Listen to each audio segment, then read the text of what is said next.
வணக்கம் நேர்களே, Apollo hospitals வழங்கும் டாக்டரிடம் கேளுங்கள் நிகழ்ச்சிக்கு உங்களை வரவேற்கும் நான் மனோஜ். குழந்தைகள் அப்படின்னு சொன்னாலே ரொம்ப சென்சிட்டிவான விஷயமா தான் குழந்தைகளுடைய பெற்றோர்கள் பார்க்குறாங்க. குழந்தைகளுக்கு ஏதாவது ஒரு இன்ஃபெக்ஷன் வந்தாலோ இல்லை சளி, காய்ச்சல், இருமல், தும்மல் எது வந்தாலோ ஒரு வகையில் ரொம்ப பயப்பட்டுருவாங்க சில பெற்றோர்கள். இன்னொரு சில சமய பெற்றோர்கள் என்ன பண்ணுவாங்கன்னா, இது வழக்கமாக வர்றது தான், இந்த காலநிலை மாறுபாட்டால் வரக்கூடிய வழக்கமான ஒரு செயல் தான் அப்படின்னு சொல்லி அப்படியும் விட்டுருவாங்க இன்னொரு ரெண்டில். ஆனால் இந்த ரெண்டுமே ரொம்பவே ஆபத்தானது. தகுந்த சிகிச்சைகள் கண்டிப்பாக குழந்தைகளுக்கு அளிக்கப்பட வேண்டியது மிக முக்கியமான அவசியமான ஒன்றா இருக்கு. இது தொடர்பான விழிப்புணர்வு ஏற்படுத்தணும் அப்படிங்கிற ஒரு மிக முக்கியமான காரணத்துக்காகத்தான் இன்னைக்கு நம்மளுடைய அப்போலோ ஹாஸ்பிட்டல்ஸ் வழங்கும் டாக்டரிடம் கேளுங்கள் நிகழ்ச்சியில குழந்தைகளுக்கு ஏற்படக்கூடிய அந்த நோய் தொற்றுகள் தொடர்பாகவும் அந்த நோய் தொற்றுகளை கண்டுக்காம விட்டுட்டா என்னென்ன விஷயங்கள், என்னென்ன பிரச்சனைகளுக்கு அது வழிகோலும் அப்படிங்கிறத பத்தி தான் டாக்டருடைய தெளிவான விளக்கங்களை கேட்டு பெற போறோம்.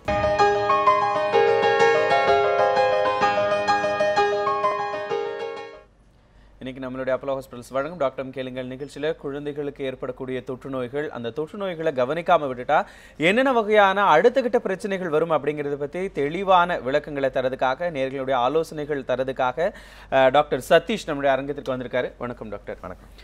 தீவிர சிகிச்சை பிரிவினுடைய நிபுணராக இருக்கிறீங்க. பல்வேறு நோய் தொற்றுகள் குழந்தைகளுக்கு ஏற்படுறது ரொம்பவே வழக்கம். ஏன்னா அவங்களுடைய உடம்புல இருக்கக்கூடிய அந்த நோய் எதிர்ப்பு சக்தி அப்படிங்கிறது அப்பதான் வளரக்கூடிய ஒரு வயசு. பொதுவாக இந்த குழந்தைகளுக்கு ஏற்படக்கூடிய அந்த தொற்றுகள் அப்படின்னா என்னென்ன பிரச்சனைகள், என்னென்ன நோய்கள் நம்ம தொற்று நோய்கள் அப்படின்னு சொல்லலாம்? ரொம்ப சரியாக சொன்னீங்க நீங்கள். அது நமக்கெல்லாம் அந்த அளவுக்கு ஒரு இன்ஃபெக்ஷன்ஸ் எல்லாம் வர்றதில்லை. ஏன்னா நமக்கும் சின்ன வயசில் இதெல்லாம் வந்திருக்கு. அந்த வளரல வயசில் அவங்களுக்கு வர இந்த இன்ஃபெக்ஷன்ஸ், தொற்று நோய்கள் அது ஏற்படுறதுனால தான் நமக்கு இம்யூனிட்டி வருது. நமக்கு இந்த வயசில் அதெல்லாம் வர்றதில்லை. காமனாக குழந்தைங்களுக்கு வர்றது அப்படின்னா பாக்டீரியா, வைரஸ், இந்த ரெண்டு கிருமிகள்னால வர்றது தான் ரொம்ப காமன். அதில் குழந்தைங்களுக்கு வைரஸ் தான் ரொம்ப காமன். பார்த்திங்க அப்படின்னா கிட்டத்தட்ட ஒரு 80% ஆஃப் இந்த தொற்று நோய்கள்ன்றது வைரஸ்னால் வர்றது குழந்தைங்களுக்கு. அதுவும் இந்த ஒரு 5-6 வயசுக்கு கீழே குழந்தைங்களுக்கு ரொம்ப அதிகமாக வருது. ஏன்னா அப்போ தான் அவங்க ஸ்கூலுக்கு போகிறாங்க, படிக்க ஆரம்பிக்கிறாங்க, வீட்டுக்கு நிறைய பேர் வராங்க குழந்தைங்க பார்க்குறதுக்கு. அந்த டைமில் தான் இன்ஃபெக்ஷன்ஸ் அதிகமாக இருக்கும் குழந்தைங்களுக்கு. நிறைய குழந்தைங்களுக்கு இந்த பாக்டீரியா வைரஸ்னால் சம்டைம்ஸ் ஒவ்வொரு மாதமும் கூட இன்ஃபெக்ஷன்ஸ் வரலாம். பொதுவாகவே பேரண்ட்ஸுக்கு பார்த்தீங்கன்னா இந்த தொற்று நோய்கள்னா என்னென்ன, தொற்றாத நோய்கள்னா என்னென்ன அப்படிங்கிறது தொடர்பான வேறுபாடே தெரியறதில்ல. இந்த கம்யூனிகபிள் டிசீஸ் எப்படி இருக்கும், நான் கம்யூனிகபிள் டிசீஸ்க்கு எப்படி நம்ம சிகிச்சை கொடுக்கணும், எப்படி அவங்கள பார்த்துக்கணும் அப்படிங்கிறது நிறைய பேரண்ட்ஸ்க்கு தெரியறதில்ல. ஃபர்ஸ்ட் இதோடைய டிஃப்ரென்ஸ்லேருந்து நம்மளுடைய நிகழ்ச்சி ஆரம்பிக்கலாம். தொற்று நோய் அப்படின்னு அந்த பேர்லேயே நமக்கு அதோட விளக்கம் இருக்குது இல்லையா? தொற்று நோய் அப்படின்றது ஒரு நோய் இருக்கிற ஒருத்தர்கிட்ட இருந்து இன்னொருத்தருக்கு பரவுறது தொற்று நோய். அப்படி பரவாத இருக்கிறது தொற்று நோய் இல்லை. நம்ம எக்ஸாம்பிள் சொல்லணும் அப்படின்னா அந்த டயபெட்டிஸ், ப்ரெஷர், சுகர், இது மாதிரி ப்ராப்ளம்ஸ் எல்லாம் தொற்று நோய் கிடையாது. ஒருத்தர்கிட்ட இருந்து இன்னொருத்தருக்கு பரவுற வியாதி கிடையாது. தொற்று நோய்ன்றது இப்போ முக்கியமான காரணங்கள் சொன்ன மாதிரி கிருமிகள், பாக்டீரியா, வைரஸ், இதனால் வர்றது தான். இது எப்படி பரவுது அப்படின்னா உங்களுக்கு 2 வகையாக இருக்கலாம். நேரடியாக பரவலாம், இல்லைனா வேற ஒரு வழியாகவும் பரவலாம் நேரடி இல்லாமல். இப்போது ஃபார் எக்ஸாம்பிள் எனக்கு கொஞ்சம் இருமல், சளி இருக்குது, நான் இப்போ இருமுறேன் அப்படின்னா அந்த கிருமிகள், பாக்டீரியா, வைரஸ், நான் கையெல்லாம் வைக்காமல் இருமுனேன் அப்படின்னா உங்களுக்கு பரவலாம். அது உங்களுக்கு தொற்றாகுது. ரெண்டாவது விஷயம் இன்டெரக்டாக பரவுறது. இன்டெரக்ட் அப்படின்னா இப்போ மொஸ்கிட்டோ, இப்போ எனக்கு டெங்கி இருக்குது, என்ன கடிச்சிட்டு உள்ள மாறுதல் ஏற்படும், கொஞ்ச நாள் கழிச்சு உங்களை கடிக்குதுன்னா உங்களுக்கு அது டெங்கி வரலாம். ஸோ தட் இஸ் இன்டெரக்டாக வருது. இப்போ 2 வகையாக தான் பரவும் யூஸ்வலாக, direct and indirect. Direct and indirect ரெண்டுமே நம்ம ஆக்சுவலாக ரொம்ப ஈஸியாக தடுக்கலாம். நம்ம சொல்லும்போது புரியுது இல்லையா? தடுக்கக்கூடிய விஷயம் தான். நான் இருமுனா உங்களுக்கு வருது, கொசு கடிச்சா வருது அப்படின்னா ஈஸியாக தடுக்கலாம். தொடர்ந்து பல்வேறு சந்தேகங்களுக்கு டாக்டர் தெளிவான விளக்கங்களை கொடுக்கறதுக்காக காத்துக்கிட்டு இருக்காரு. நேர்கள் பார்த்து கொண்டு இருக்கக்கூடிய நேர்கள், உங்களுக்கும் என்ன விதமான சந்தேகங்கள் இருந்தாலும் இந்த தொற்று நோய்கள் தொடர்பாகவும், அது மட்டும் இல்லாமல் இந்த தொற்று நோய்களை கண்டுக்காமல் விட்டால் என்னென்ன பிரச்சனைகள் ஏற்படும் அப்படிங்கிறது தொடர்பாகவும் எந்த விதமான சந்தேகங்கள் இருந்தாலும் நீங்கள் கீழே கொடுக்கப்பட்டிருக்கக்கூடிய இந்த தொலைபேசி எண்ணுக்கு அழைத்து உங்களுடைய சந்தேகங்களே கேட்கலாம். டாக்டர், இந்த இன்டைரக்டாக பல விஷயங்கள் இந்த தொற்று நோயில் ஏற்படும் அப்படின்னு சொல்லியிருந்தீங்க. இந்த இன்டைரக்டாக வரக்கூடிய விஷயங்களை தடுக்கிறதுக்கான வழிமுறைகள் ஏதாவது இருக்கா டாக்டர்? டிரெக்டாக வந்ததுன்னா நம்ம கை வச்சு தும்மணும் அப்படிங்கிற அந்த இதெல்லாம் நம்ம சொல்லி கொடுக்குறோம் குழந்தைகளுக்கு. ஆனா இன்டைரக்டா பண்றதை நம்ம தவிர்க்க முடியாது இல்லையா? சோ அதை எப்படி டாக்டர் கண்ட்ரோல் பண்ணுவீங்க? இன்டைரக்ட் அப்படின்றது ஒரு சதவீதம் வரை நம்ம சானிடேஷன், ஹைஜீன் பொறுத்து இருக்கு. இரண்டாவது ஒரு செகண்ட் ஹாஃப் நம்ம கிட்ட தான் இருக்கு. இப்போ ஒரு மொஸ்கிட்டோல ஒரு இன்ஃபெக்ஷன் வருது அப்படின்னா ஒரு half of it is உங்களுக்கு நம்ம எப்படி ஹைஜீன் இருக்கு, எப்படி வந்து தண்ணி வெளியே தேங்கி இருக்கிறது அதை வந்து கவர்மெண்ட் எப்படி ஹேண்டில் பண்ணுதுன்றது பொறுத்து இருக்கு. இரண்டாவதாக நம்மளோட சைடு என்ன, நம்ம வீட்டில் தண்ணி தேங்காமல் பார்த்துக்கிறோம். நம்ம வந்து மொஸ்கிட்டோ நெட்ஸ் வச்சுக்கிறோம். எந்த இடத்துலையும் வந்து ஒரு குப்பைகளோ தண்ணியோ தேங்கி அதனால் ஏற்படுற ஒரு ஈக்கள் கொசுக்கள் வந்து வைக்காமல் இருக்குது. இந்த விஷயங்கள்லாம் நம்ம தடுக்கலாம். ஸோ இந்த வகையாக வந்து அட்லீஸ்ட் ஒரு 50% நம்ம கையில் இருக்குது. ஒரு 50% வந்து நமக்கு வந்து ஒரு எப்படி ஹைஜீன் மெயின்டைன் பண்ணுறோம் இன் ஜென்ரலாக பப்ளிக் பிளேசஸ்லன்றது பொறுத்து இருக்குது.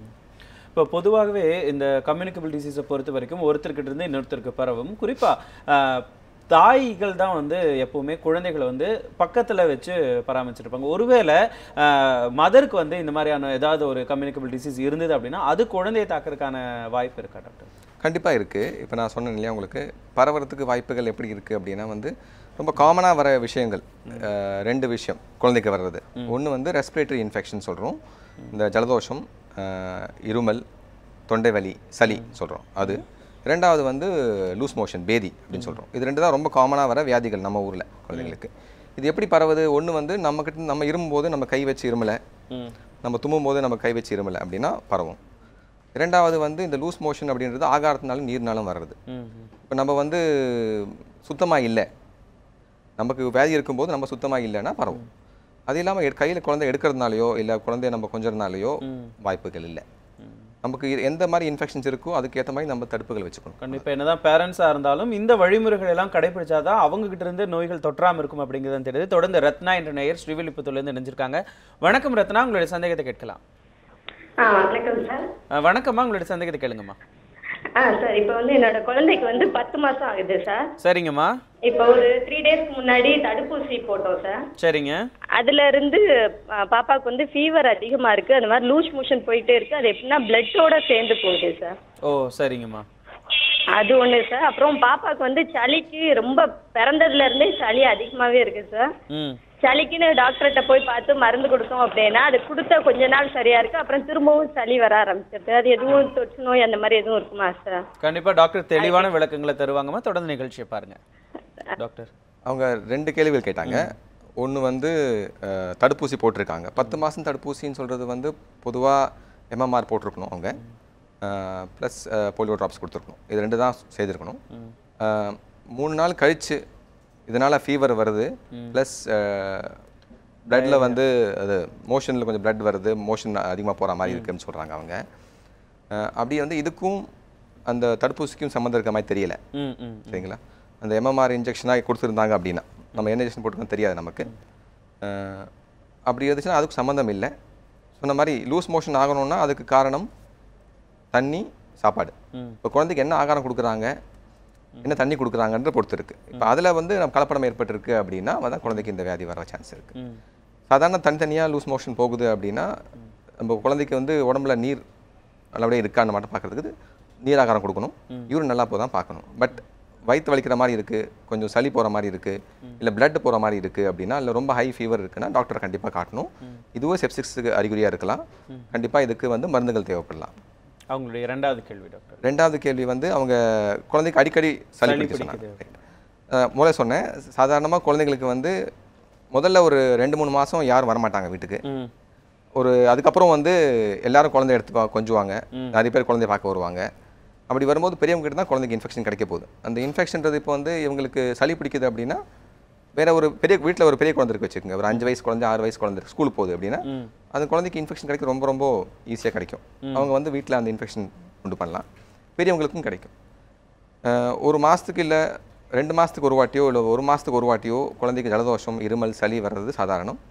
வைரல் ஃபீவர்னால் வர்றது சாதாரணம் தான். சரிங்களா? அதுக்கு வந்து அதிகப்படியாக மருந்துகள் தேவையில்லை.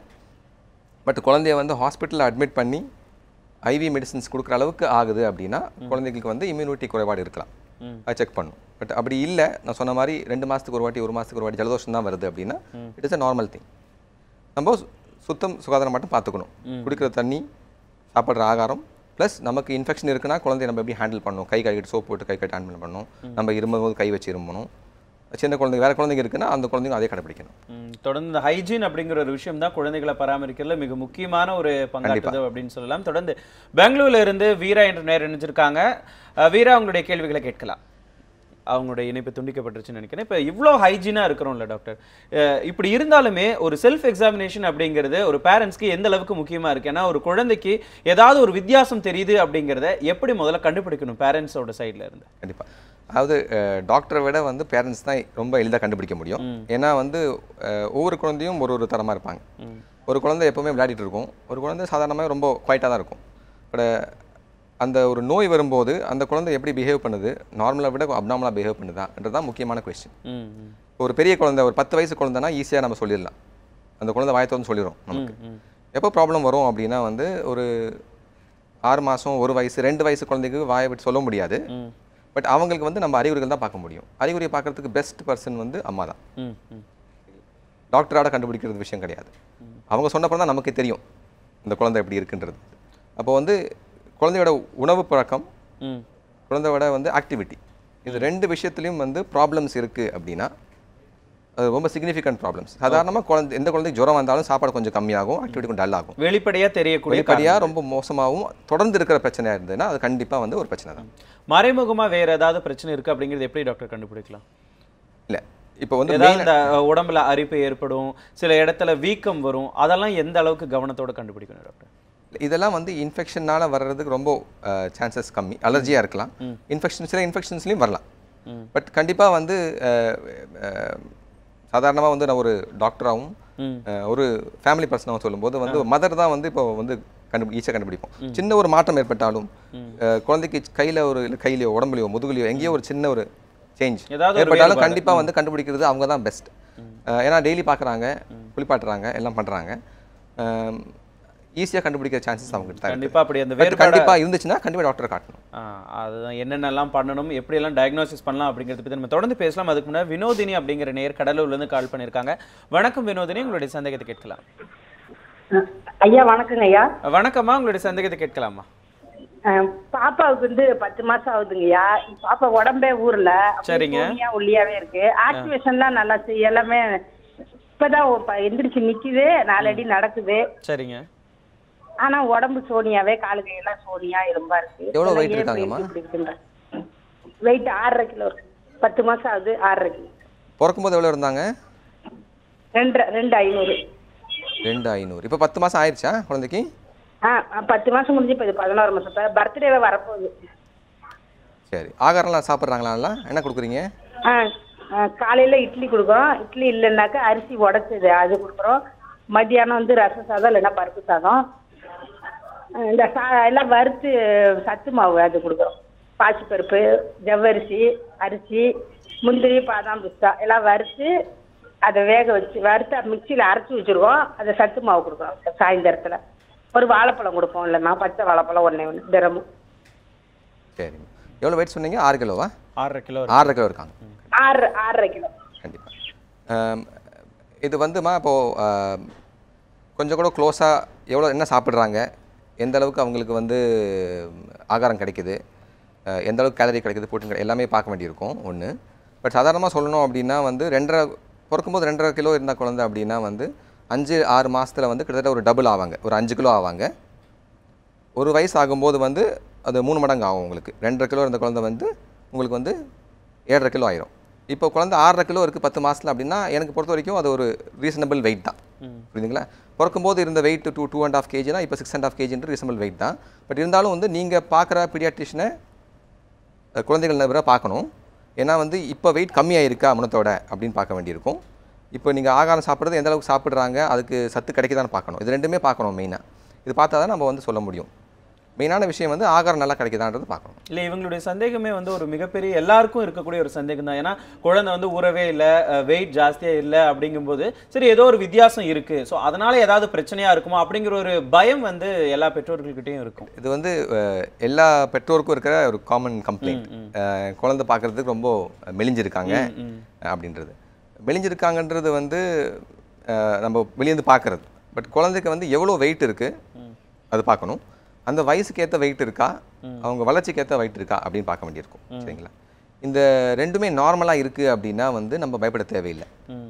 நான் சொன்ன மாதிரி வந்து 5-6 மாதத்தில் பிறந்த வெயிட் வந்து டபுள் ஆகணும், 1 வயசு ஆகும்போது 3 மடங்கு ஆகணும் அப்படின்னு சொன்னால் அந்த வெயிட்டில் இருக்காங்க அப்படின்னா அது ஓகே. இந்த குழந்தை 2.5 கிலோ இருக்குது அப்படின்னா ஒரு வயசு ஆகும்போது 7.5 கிலோ ஆயிடுச்சுன்னா ஓகே. பட் ஆனால் மற்ற குழந்தை பார்க்கும்போது வேற ஒரு குழந்தை ஒரு 10.5 கிலோ இருக்கும். சரிங்களா? அது பிறக்கும்போது 3.25 கிலோ இருந்திருக்கும். பார்க்கறது நல்லா குண்டா இருப்பாங்க. பட் அது பார்க்க அவசியம் இல்லை. நம்ம குழந்தையோட வெயிட் வந்து நம்ம அந்த சைல்ட் ஸ்பெஷலிஸ்ட் டாக்டர் பார்க்கும்போது அவங்க ஒரு கிராஃப் வச்சுருப்பாங்க. இந்த கிராஃபில் வந்து வெயிட் இன்க்ரீஸ் ஆகிட்டே இருக்கா, எந்த இடத்துலையும் டிப் ஆகலையா அப்படின்ட்டு நம்ம பார்க்கணும். அது வந்து நம்ம ஃபுல்லாக பார்த்தா தான் தெரியும். அதில் டிப் ஆகலை, அவங்களோட ஏஜுக்கு வெயிட் இருக்குது அப்படின்னா மெலிஞ்சிருந்தாலும் ஓகே தான். இப்போ குண்டாக இருக்கிறது தான் பெரிய ப்ராப்ளமே. கண்டிப்பாக அந்த கொழுன்னு இருந்தால் தான் ரொம்ப ஆரோக்கியமாக இருக்காங்க அப்படின்னு நினச்சிக்குவாங்க. ஆனால் அதையும் தாண்டி உள்ளுக்குள்ளே ஆரோக்கியமாக இருக்கிறது வந்து கரெக்டாக இருக்கிறது தான் ஆரோக்கியம் அப்படின்னு இருக்கீங்க. தொடர்ந்து ஜெயந்தி என்ற நேயர் மதுரையிலேருந்து நினைச்சிருக்காங்க. வணக்கம் ஜெயந்தி, உங்களோட சந்தேகத்தை கேட்கலாம். வணக்கம் சார். வணக்கம்மா, உங்களோட சந்தேகத்தை என் பையனுக்கு 3 வயசு ஆகுதுங்க எனக்கு. சரிங்கம்மா. வந்துட்டு காலைல நார்மலா மோஷன் போன உடனே 7 மணிக்கு போறோம் அப்படின்னா ஒரு 1 ஹவர்ல கழிச்சு மறுபடியும் வயிறு வலிக்குது போறோம். நார்மலா தான் போறான், ஆனா ரொம்ப லூசா போற மாதிரி எல்லாம் இல்ல. ஆனா அடிக்கடி இந்த மாதிரி சொல்றான். எத்தனை வாட்டி போறாங்க ஒரு நாளைக்கு? காலைல 2 மட்டும், அந்த half an hourக்குள்ள 2 டைம்ஸ் போயிடுறேன். அப்புறம் ஈவினிங் ஒரு டைம் போறான். இந்த முதல்ல போனதுக்கு அப்புறம் சாப்பிடுறாங்களாமா? சாப்பிடுறாங்க சார். முதல்ல போனோடனே அதுக்கப்புறம் பால் குடிக்கிறான். குடிச்சிட்டு போனாலும் மறுபடியும் அடுத்த டைம் போயிடுறாங்க சார். சரி, அதாவது வந்து நார்மலாக வந்து சின்ன குழந்தைங்க ஒரு வயசு வர வரைக்கும் வந்து நம்ம வந்து நார்மலாக பாடி எப்படி நம்மளை இது பண்ணியிருக்கு அப்படின்னா, நம்ம சாப்பிட்ட உடனே மோஷன் போகணும். அது ஒரு ரிஃப்ளெக்ஸ்.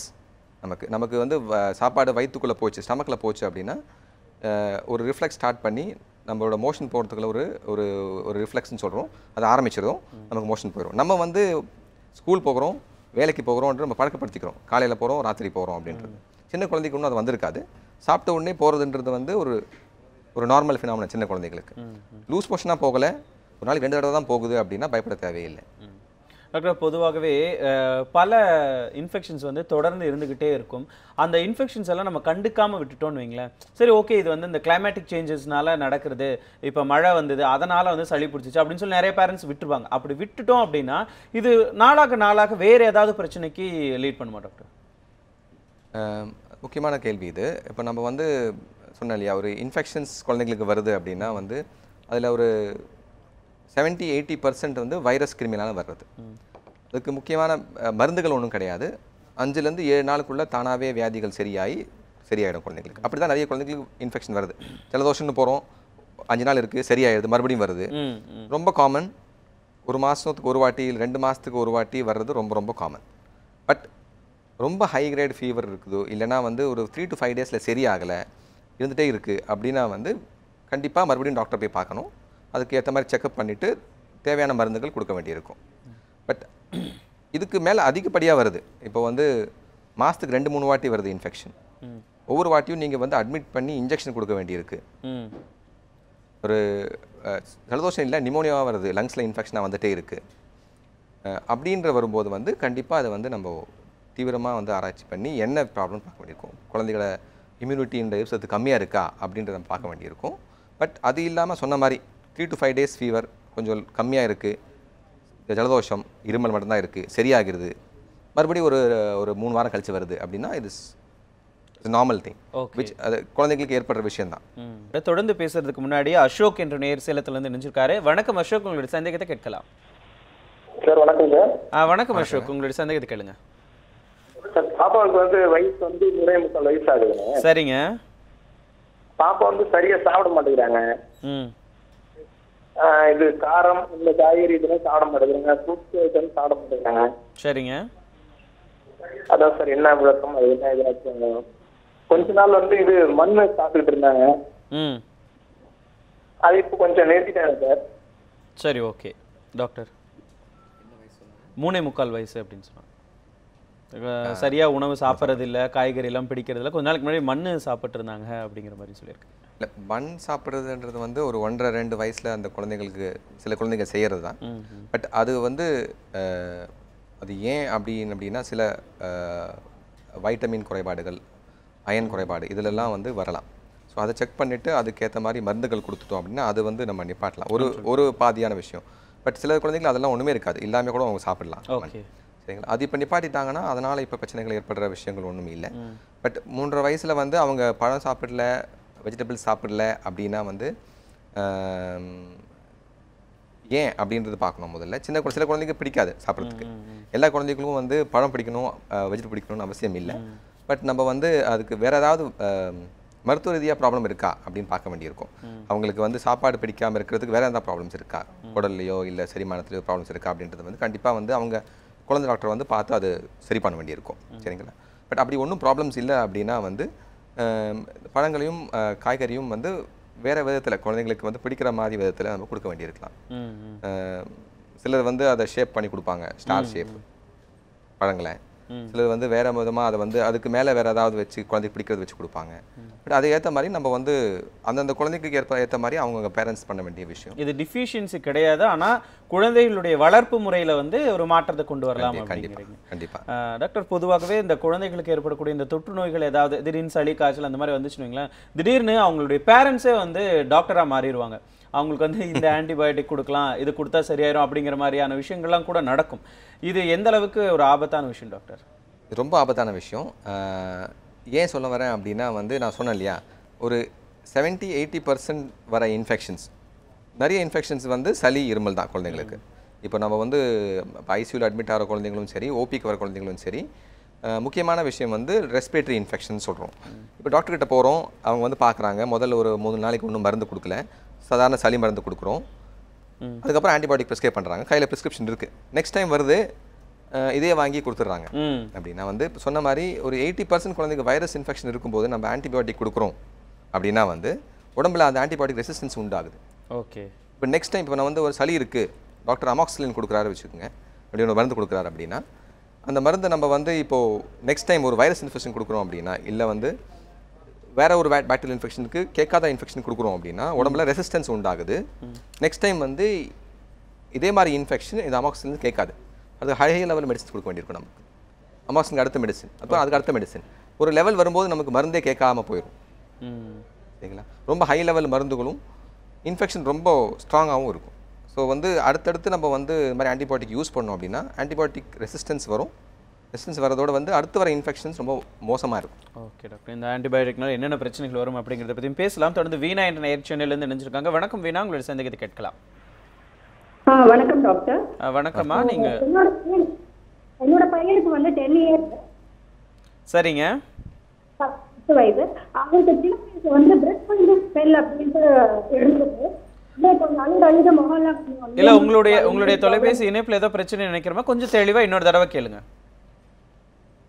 அவங்களுடைய ஃபோனில் ஏதோ ப்ராப்ளம் நினைக்கிறேன். உங்களுடைய குழந்தைக்கு 10 வயசு ஆகுது, ஏதோ பிரச்சனை அப்படின்னு சொல்லியிருக்காங்க. என்னென்னு தெளிவாக கேட்க முடியாதால் நம்மளால் பேச முடியல. தொடர்ந்து நம்ம இந்த ஆன்டிபயோட்டிக் பற்றி பேசிகிட்டு இருந்துருக்கோம். ஒருவேளை ஆன்டிபயோட்டிக் கொடுத்தும் வந்து அந்த இன்ஃபெக்ஷன் சரியாகலை அப்படிங்கிற பட்சத்தில் அது என்ன மாதிரியான பிரச்சனைக்கு லீட் பண்ணும் டாக்டர்? கண்டிப்பாக அந்த இன்ஃபெக்ஷன் இப்போ நான் சொன்னேன் இல்லையா, உங்களுக்கு வந்து நம்ம குழந்தைக்கு அடிப்படையாக பார்க்குறது வந்து இன்ஃபெக்ஷன்ஸ். ஒரு 100 குழந்தைங்க பார்க்குறோம் அப்படின்னா ஒரு பிரச்சனையோட வராங்க டாக்டர்கிட்ட அப்படின்னா கிட்டத்தட்ட ஒரு 60-70% குழந்தைங்களுக்கு வந்து இன்ஃபெக்ஷன் தான் காரணம் வர்றது. இந்த இன்ஃபெக்ஷன்றது வந்து நமக்கு வந்து வைரஸ்னு தானாக கண்ட்ரோல் ஆகும், பாக்டீரியா வந்து மருந்துகள் கொடுத்து கண்ட்ரோல் பண்ணலாம். சிம்பிள், ஒரு சிரப்பு கொடுக்கலாம், டேப்லெட்ஸ் கொடுத்து கண்ட்ரோல் ஆகிடும். பட் நம்ம கொடுக்க மருந்துகளுக்கு சில இன்ஃபெக்ஷன்ஸ் கண்ட்ரோல் ஆகாமல் போகும்போதும் சம்டைம்ஸ் வந்து நம்ம பாடியில் அந்த இன்ஃபெக்ஷனுக்கு வந்து எதிர்ப்பு சத்து இருக்குது. நம்ம வெள்ளை அணுக்கள் சொல்கிறோம், ஒயிட் பிளட் செல்ஸ், அது வந்து எதிர்த்து போராடும். அந்த ஒரு ரியாக்ஷன் சொல்கிறது அது ரொம்ப அதிகப்படியாக இருந்தாலும், ரெண்டுமே இருந்தாலும் நம்மளுடைய உடம்புல இருக்கக்கூடிய இந்த ஆன்டிபாடிஸ் ப்ளஸ் ஒயிட் செல்ஸ்ன்னு சொல்லுவோம், அது வந்து நம்ம இன்ஃபெக்ஷனை எதிர்த்து போராடும். சரிங்களா? அது வந்து நம்ம இன்ஃப்ளமேஷன் சொல்கிறோம். இன்ஃபெக்ஷன் வந்து நம்ம அடங்காமல் போகிறதும், இன்ஃப்ளமேஷன் ரொம்ப அதிகமாக இருக்கிறதும் நமக்கு வந்து செப்சிஸ்ன்னு ஒன்று பண்ணலாம். என்ன பிரச்சனை செப்சிஸ் அப்படின்னா வந்து இன்ஃபெக்ஷன்றது வந்து ஒரு இடத்துல மட்டும்தான் இருக்கும் நமக்கு. இப்போ சளினா ஜலதோஷம்னா இங்கே மட்டும் தான் ப்ராப்ளம். பட் இன்ஃபெக்ஷன் வந்து அங்கே கண்ட்ரோல் ஆகாமல் உடம்புல ஸ்ப்ரெட் ஆகிடும். ப்ளஸ் இந்த இன்ஃப்ளமேஷன் பாடி ரியாக்ஷன் அது ரொம்ப அதிகமாக இருந்தும் செப்சிஸாக மாறிச்சு அப்படின்னா உடம்புல எல்லா உறுப்புகளையும் பாதிக்கலாம். ஓகே. ஸோ நம்மளோட brain, heart, lungs, liver, kidney எல்லாமே பாதிக்கலாம். இப்போ இன்ஃபெக்ஷன் செப்சிஸ் ஆகும்போது உயிருக்கு ஆபத்து ரொம்ப அதிகமாகுது. தொடர்ந்து இந்த செப்சிஸ் பற்றி அதனுடைய பாதிப்புகள் பற்றி பேசலாம். பவானியிலிருந்து சங்கீதா என்ற நேர் அழைச்சிருக்காங்க. வணக்கம் சங்கீதா, உங்களுடைய சந்தேகத்தை கேட்கலாம். உங்களுடைய டிவி வால்யூம் கம்மி பண்ணிட்டு ஃபோனில் பேசுங்க சங்கீதா. ஹலோ, நீங்கள் இணைப்பில் தான் இருக்கீங்கம்மா, டிவி வால்யூம் கம்மி பண்ணிட்டு ஃபோனில் பேசுங்கம்மா. வேற ஒரு ஹலோ, எங்க பாப்பாவுக்கு 3 மாசம் ஆகுதுங்க. சரிங்க. அந்த கால் கொப்பளம் மாட்டு சூட்டு கொப்பளம் மாட்டு இருக்குதுங்க. சரிங்க. பிறந்ததுல இருந்தே இருக்குதுங்க. அதெல்லாம் நல்லாவே இல்லை. என்ன செய்யலாங்க? டாக்டர் தெளிவா விளக்கம் சொல்லுவாருமா, கேளுங்க. இது எத்தனை பிறந்ததுலேருந்து இருக்காமா? இன்னொரு பாப்பாவுக்கு 5 வயசு ஆகுதுங்க. அந்த குழந்தைய சாப்பிடுறதே இல்லைங்க.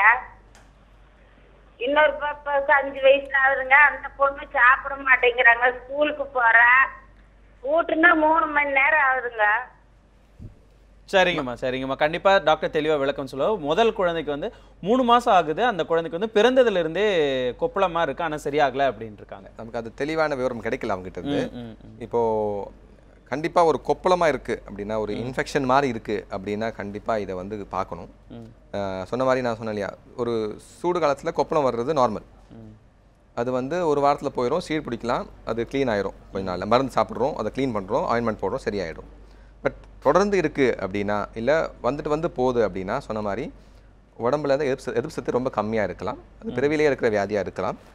இது வந்து ரொம்ப சீரியஸான இன்ஃபெக்ஷனும் செப்சிஸும் உண்டு பண்ணுற ஒரு வியாதியாக இருக்கலாம். கண்டிப்பாக அவங்க குழந்தை டாக்டரை பார்க்கணும். அது என்னன்னு செக் பண்ண வேண்டியிருக்கும்.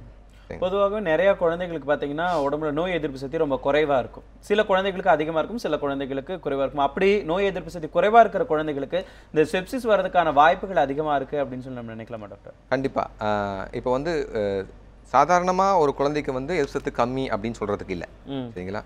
எல்லா குழந்தைகளுக்கும் வந்து பிறக்கும் போது இருக்கிற ஒரே அளவு தான் இருக்கும், நார்மலாக இருக்கிற குழந்தைகள். சில குழந்தைகளுக்கு வந்து பிறவியிலே சில வியாதிகள் இருக்குது, எதிர்ப்பு சக்தி குறைவு வியாதிகள், இம்யூனோ டெஃபிஷியன்சி டிசார்டர்ஸ்னு சொல்கிறோம், சரிங்களா? இந்த வியாதிகள் இருந்துச்சுன்னா அவங்களுக்கு வந்து செப்சிஸ் ஆகிறதுக்கு ரொம்ப ரொம்ப சான்சஸ் இருக்குது.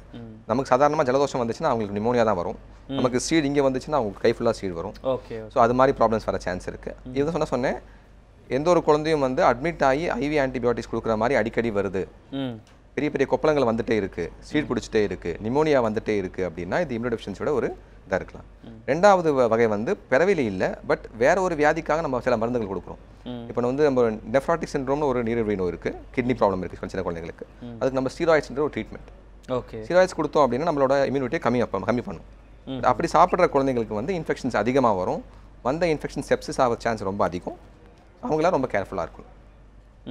டாக்டர், இன்னொரு பெரிய விஷயம் என்ன அப்படின்னா, இந்த மாதிரி கொப்பளங்கள் வந்துட்டு ஒரு 3 மாதம் ஒரு 6 மாதம் சரி இது என்ன பிரச்சனைனே தெரியல அப்படின்னு சொல்லிட்டு ஆறப்பட்டுருவாங்க.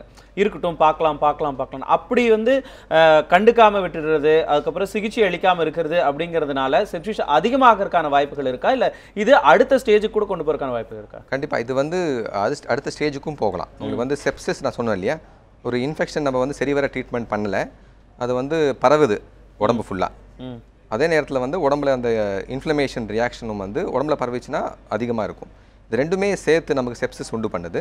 நம்ம கண்டுக்காமல் விட்டுட்டோம், இதுக்கு வைத்தியம் பண்ணலை அப்படின்னா, வைத்தியன்றது சரியான ஆன்டிபயோட்டிக் சரியான சமயத்தில் கொடுக்கணும். இப்போ நம்ம இன்றைக்கி வந்து நம்ம குழந்தை வந்து டல்லாக இருக்குது, ரொம்ப நேற்று ஜுரம் வந்துச்சு, இன்றைக்கி ரொம்ப டல்லாக இருக்குது அப்படின்னா செப்சிஸ் அதிகரியாது. இன்றைக்கி நம்ம மருந்து கொடுக்கல, நாளைக்கு தான் போகிறோம் அப்படின்னாலே வந்து அதுக்கு பெரிய விஷயம். ஓகே, சரிங்களா?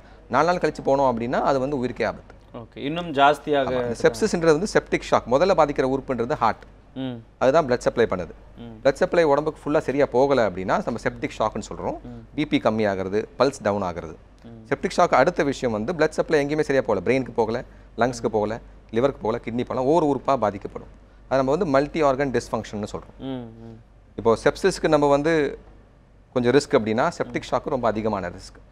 மல்டி ஆர்கன் டிஸ்ஃபங்க்ஷன் வந்துச்சு அப்படின்னா ஐசியூவில் வச்சு நம்ம வைத்தியம் பண்ணாலுமே வந்து குழந்தைய வந்து வீட்டுக்கு போகிற சான்சஸ் ரொம்ப ரொம்ப கம்மியாயிடும். கண்டிப்பாக இந்த இடத்துல கண்டிப்பாக நம்மளுடைய நிகழ்ச்சியை பார்த்துட்டு இருக்கக்கூடிய பெற்றோர்களுக்கு நம்ம ஒரு விஷயத்தை வந்து தெளிவுபடுத்தணும். நம்ம என்னென்னமோ பெரிய பெரிய விஷயங்களெல்லாம் சொல்லிக்கிட்டு இருக்கோம், ஆனால் அதை பார்த்துட்டு அவங்க பயந்துக்க கூடாது. மனதளவில் நீங்கள் தைரியமாக இருந்து உங்களுடைய குழந்தைகளுக்கு என்ன பிரச்சனை வந்தாலும் உடனடியாக டாக்டர் அணுகி அந்த சிகிச்சை அப்படிங்கிறத முதல்ல எடுத்துக்கிட்டோம் அப்படின்னா இந்த மாதிரியான பெரிய பெரிய விஷயங்களுக்கு விளைவுகளை வந்து ஏற்படுத்தாது அப்படிங்கிறதுக்கான ஒரு விழிப்புணர்வு வந்து நம்மளுடைய நிகழ்ச்சி ஏற்படுத்திட்டு இருக்கு. அப்படிங்கிறது அந்த ஒரு நோக்கத்துக்காக தான் பண்ணுறது. நம்ம ஏன் பண்ணுறோம் அப்படின்னா வந்து நான் சொன்னேன் இல்லையா, ஒரு மல்டி ஆர்கன் டிஸ்ஃபங்க்ஷன் வருது அப்படின்னா அது செப்சிஸ்ல தான் வருது. செப்சிஸ் நம்ம டைமுக்கு கண்டுபிடிச்சிட்டோம், ஒரு டவுட் வந்துருச்சு, டாக்டர்கிட்ட போகிறோம், டைமாக நமக்கு அந்த ஏற்ற மாதிரி மருந்து கொடுத்துட்டோம் அப்படின்னா வந்து இந்த ரிஸ்கே கிடையாது, நமக்கு ஈஸியாக தடுக்கக்கூடிய ஒரு விஷயம். இந்த செப்சிஸ்க்குன்னு தனியா ஏதாவது டயக்னோஸ்டிக் முறைகள் ஏதாவது இருக்கா டாக்டர்? கண்டுபிடிக்கிறதுக்கான பரிசோதனை முறைகள் ஏதாவது இருக்கா? கண்டிப்பா இருக்கு. பட் அது வந்து நம்ம ஒரு டாக்டர் பார்த்துட்டு அதுக்கு அப்புறமா வந்து நம்ம பண்ணக்கூடிய டெஸ்ட்டுகள் இருக்கு. நம்ம வந்து பிளட் கவுண்ட் சொல்றோம், வெள்ளை அணுக்கள் எவ்வளவு இருக்குன்னு பார்க்கலாம். பிளட் கல்ச்சர் என்ன இன்ஃபெக்ஷன் ஆயிருக்குன்னு பார்க்கலாம். இல்ல யூரின்னா யூரின் இன்ஃபெக்ஷன் பார்க்கலாம். இல்ல லங்ஸ்ல ப்ராப்ளம்னா அதுக்கு எக்ஸ்ரே எடுத்து அது பார்க்கலாம். எந்த இடத்துல உறுப்பு இன்ஃபெக்ஷன் வந்திருக்குன்ற ஏற்ற மாதிரி நம்ம வந்து அதுக்கு ஏற்ற மாதிரி டெஸ்ட்டுகள் இருக்கு. பட் அதுக்கு முன்னாடியே வந்து நம்ம வந்து டெஸ்ட் பண்ணுறதுக்கு முன்னாடியே நம்ம குழந்தைய பார்த்து கண்டுபிடிக்கலாம். குழந்தைய நம்ம டாக்டர் செக் பண்ணியோ இல்லை அதுக்கு முன்னாடி பெற்றோர்கள் பார்த்தே கண்டுபிடிக்கலாம். தொடர்ந்து பீமா என்ற நேர் திருநெல்வேலியிலிருந்து இணைஞ்சிருக்காங்க. வணக்கம், உங்களுடைய சந்தேகத்தை கேட்கலாம். ஹலோ, வணக்கம். வணக்கம்மா, உங்களுடைய சந்தேகத்தை கேளுங்கம்மா. குழந்தைங்க வந்து வியாழக்கிழமை சாயங்காலத்துல இருந்து காய்ச்சல் இருந்தது. சரிங்கம்மா. இப்போ வரைக்கும் காய்ச்சல் இருக்கு. எப்படின்னா விட்டு விட்டு வந்துகிட்டே இருக்கு. மருந்து கொடுத்தா குறையுது, இல்லட்டா அப்படியே காய்ச்சல் ஜாஸ்தி ஆகிட்டு வந்துட்டே இருக்கு. நெத்தி வந்து எப்பவுமே சூடாவே இருக்கு. டாக்டர் எத்தனை நாளா இருக்குமா? அழுதுகிட்டே இருக்கான். எத்தனை நாளா இருக்குமா? 3 நாளா இருக்கு. டாக்டர் அவங்க என்ன சொல்றாங்கன்னா 3 நாள் தொடர்ந்து இருக்கும் அப்படின்றாங்க. ஆனா விட மாட்டேங்குது காய்ச்சல். சரி, அதான் டாக்டர்கிட்ட கேட்போம். இப்போ புதுசா காய்ச்சல் வருது. டெம்பரேச்சர் எவ்வளவு இருக்குமா குழந்தைக்கு? எவ்வளவு ஜுரம் இருக்கு? டெம்பரேச்சர் வந்து 100 கிட்ட வருதுன்னு சொல்றாங்க. நீங்க வீட்ல பாக்குறீங்களா? செக் பண்ணீங்களா? டாக்டர்கிட்ட போய் நேத்து செக் பண்ணோம். இன்னைக்கு ஒரு நாள் இருக்கும் அப்படின்றாங்க. ஆனா கூடாவே இருக்கும் உடம்பு எப்பவுமே. அதான் பயமா இருக்கு. அதான் டாக்டர் கேட்போம் அப்படின்னு போட்டேன். தண்ணி ஆகாரம் குடிக்கிறாங்களா? ஏதாவது அடிக்கடி தண்ணி குடிச்சிட்டே இருக்கான். வேற ஏதாவது ஆகாரம் பால் ஏதாவது குடிக்கிறாங்களா? இல்ல, குடிக்க மாட்டேங்கிறாங்க. பால் எடுக்க மாட்டேங்குது. யூரின்லாம் நல்லா போறாங்களா? யூரின் நல்லா போறாங்க? பரவாயில்ல. யூரின் போறாங்களா? எப்பவும் போல ஆக்டிவா இருக்காங்களா இல்ல ரொம்ப தூங்கிட்டே இருக்காங்களா? எழுப்பவே முடியலையா அவங்கள? இல்ல, ரொம்ப சோர்ந்து உட்கார்ந்திருக்கான். சோர்ந்து உட்கார்ந்து இருக்காங்க, எழுப்பவே முடியலையா? நடக்க மாட்டேங்கிறான், உட்கார்ந்திருக்கான். இல்லம்மா, நீங்க கூப்பிட்டா பாக்குறாங்க, எழுப்பினா எழுந்துக்கறாங்களா கேக்குறேன். ஹலோ, என்ன சார்? நீங்க கூப்பிட்டீங்கன்னா பாக்குறாங்க, எழுப்பி விட்டீங்கன்னா எழுந்துக்கறாங்களா கேக்குறேன். ஆமா, அதெல்லாம் பண்றாங்க. கொஞ்ச நேரம் கொஞ்சம் ஆக்டிவா இருப்பான். கொஞ்ச நேரம் கழிச்சு பார்த்தா அப்படியே சோர்ந்து உட்கார்ந்திருப்பான். கூப்பிட்டா பாப்பான், அந்த மாதிரிலாம் இருக்கான். ஆக்டிவா இருக்கானா எந்திரிச்சு நடக்கிறது, கொஞ்சம் யோசிச்சு போறான் வரான். நீங்க மறுபடியும் டாக்டர்கிட்ட கொண்டு காட்டுறது நல்லதுன்னு நினைக்கிறேன். இப்போ இவங்க சொன்னதை வச்சு பார்க்கும்போது நமக்கு வந்து நான் இன்ஃபெக்ஷன் அப்படின்றது வந்து ஒரு ஃபீவர் இருக்கலாம், குழந்தையோட சாப்பாடு கொஞ்சம் கம்மியாகலாம், அது நார்மல் எப்போவுமே வந்து.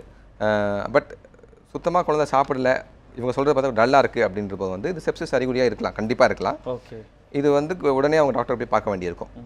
முதல்ல பயப்பட தேவையில்லை. ஏன்னா அவங்களுடைய பேச்சிலேயே அந்த ஒரு பதற்றம் வந்து தெரிஞ்சுது. குழந்தைக்கு என்ன ஆயிருமோ அப்படிங்கிற ஒரு பதற்றம் வந்து இருக்கும் பெற்றோர்களுக்கு. முதல்ல மனதளவில் நீங்க தயாராகிட்டு உங்களுடைய குழந்தைகளை நேரடியாக டாக்டர் கிட்ட கொண்டு போய் காமிக்கணும் அப்படிங்கிறது தான் தெரியுது. நல்ல விஷயம் என்னன்னா, அவங்க நேற்று பார்த்துருக்காங்க டாக்டரை. இன்னைக்கு வந்து அவங்க நேற்றை விட குழந்தை கொஞ்சம் டல்லா இருக்குன்னு கண்டுபிடிச்சிருக்காங்க. இதுதான் வந்து அம்மா பண்றது. இதை வந்து டாக்டர்ஸ் பண்ண முடியாது, நம்ம தூரத்துல இருந்து பண்ண முடியாது. கண்டிப்பா அவங்க வந்து குழந்தை சாப்பிட்றது கம்மியாக இருக்குது, ஆக்டிவிட்டி கம்மியாக கண்டுபிடிச்சிருக்காங்க. இதுதான் நம்ம தேவை. இது கண்டுபிடிச்ச உடனே டாக்டர் கிட்ட மறுபடியும் போகணும். அவங்க பார்த்துட்டு கொஞ்சம் நல்லா இருக்குன்னா அதுக்கேற்ற மாதிரி மருந்துகள் மாற்றலாம். அந்த டயக்னோசிஸ் பற்றி நம்ம பேசிட்டு இருந்தோம் டாக்டர். ஸோ இப்போ இந்த நேயருக்கு கூட 3 நாளாக ஜுரம் இருக்குது, ஆனால் தீரல அப்படிங்கிறாங்க. என்ன மாதிரியான டெஸ்ட் எல்லாம் எடுக்கலாம்? அந்த பிளட் டெஸ்ட் தவிர வேறு ஏதாவது டெஸ்ட் இதுக்குன்னு ஸ்பெசிஃபிக்காக செப்சிஸ்க்கு மட்டும் அப்படிங்கிற மாதிரி இல்லை? அப்படி ஸ்பெசிஃபிக்காக டெஸ்ட் ஒன்றும் இல்லை. சொன்னேன், செப்சிஸ்ன்றது வந்து எந்த ஒரு கிருமினாலும் வரலாம். வைரஸ்னால வரலாம், பாக்டீரியாவில் வரலாம். பாக்டீரியா பல 100,000 கணக்கில் இருக்கு, வைரஸும் அது மாதிரி இருக்கு. இப்போ ஒவ்வொரு பாக்டீரியாவுக்கும் டெஸ்ட்டும் வைரஸும் பண்ண போகிறது கிடையாது. செப்சிஸ்ன்றது வந்து நம்ம முக்கியமாக பார்க்க போகிறதுன்றது வந்து குழந்தையோட கண்டிஷன், இன்ஃபெக்ஷனில் செப்சிஸ் ஆயிருக்கா அப்படின்னு பார்க்க போகிறோம். ரெண்டாவது வந்து இன்ஃபெக்ஷன் அறிகுறிகள் இருக்கான்னு பார்க்க போகிறோம். சரிங்களா? என்ன மாதிரி இன்ஃபெக்ஷன் பண்ணுறதுக்கு பிளட் கல்ச்சர் அப்படின்னு சொல்லுவோம். யூரின் கல்ச்சர், பிளட் கல்ச்சர், லங்ஸில் இன்ஃபெக்ஷன் இருக்குன்னா எக்ஸ்ரே, இதெல்லாம் தான் பார்க்க போகிறோம். நம்ம எங்கே இன்ஃபெக்ஷன் ஏற்ற மாதிரி டெஸ்ட்டுகள் இருக்குது, அது ஏற்ற மாதிரி நமக்கு என்ன ரிப்போர்ட் வரும் அப்படின்னா என்ன மாதிரி இன்ஃபெக்ஷன் ரிப்போர்ட் வரும். நம்ம ஆல்ரெடி மருந்துகள் ஆரம்பிப்போம். இந்த ரிப்போர்ட் பார்த்துட்டு மருந்துகள் மாற்றுறதோ இல்லை கம்மி பண்ணுறதோ இல்லை அதிகப்படுத்துறதோ செய்ய வேண்டியிருக்கும். டாக்டர் கிட்ட போய் கன்சல்ட் பண்ணுறதுக்கு முன்னாடி ஏதாவது ஃபர்ஸ்ட் எய்ட் வந்து கொடுக்கலாமா டாக்டர்? இந்த மாதிரி செப்சிஸ் இருக்குது அப்படிங்கிற மாதிரி ஏதாவது ஒரு அறிகுறி இருந்தது அப்படின்னா பேரண்ட்ஸே வந்து ஃபர்ஸ்ட் எய்ட் கொடுக்கலாமா? கண்டிப்பாக கொடுக்கலாம். அதுக்கு முன்னாடி வந்து நம்ம என்ன அறிகுறிகள் அப்படின்னு தெரிஞ்சுக்கணும். பட் அதுதான் வந்து முக்கியமான நோக்கம். நம்ம வந்து பேரண்ட்ஸ் வந்து செப்சிஸ் குழந்தைக்கு இன்ஃபெக்ஷன் தான் இருக்குது, செப்சிஸ் ஆயிருச்சு அப்படின்னு தெரிஞ்சுக்கிற அறிகுறிகள் ரொம்ப ரொம்ப முக்கியமானவை. 5 விஷயங்கள் ஞாபகம் வச்சுக்கணும். நம்ம முதல் விஷயம் டெம்பரேச்சர், ரெண்டாவது வந்து ப்ரீதிங், மூணாவது வந்து அவங்களோட ஃபீடிங், சாப்பிட்றது எப்படி இருக்குது, 4வது ஆக்டிவிட்டி எப்படி அவங்க நடந்துக்கிறாங்க வீட்டில், 5வது வந்து பாடி கலர் அண்ட் யூரின். சரிங்களா, யூரின் எப்படி போகிறாங்க. இப்போ டெம்பரேச்சர்னு பார்த்தோம் அப்படின்னா எல்லா குழந்தைக்கும் இன்ஃபெக்ஷன் இருந்தால் கூட ஃபீவர் இருக்கும்.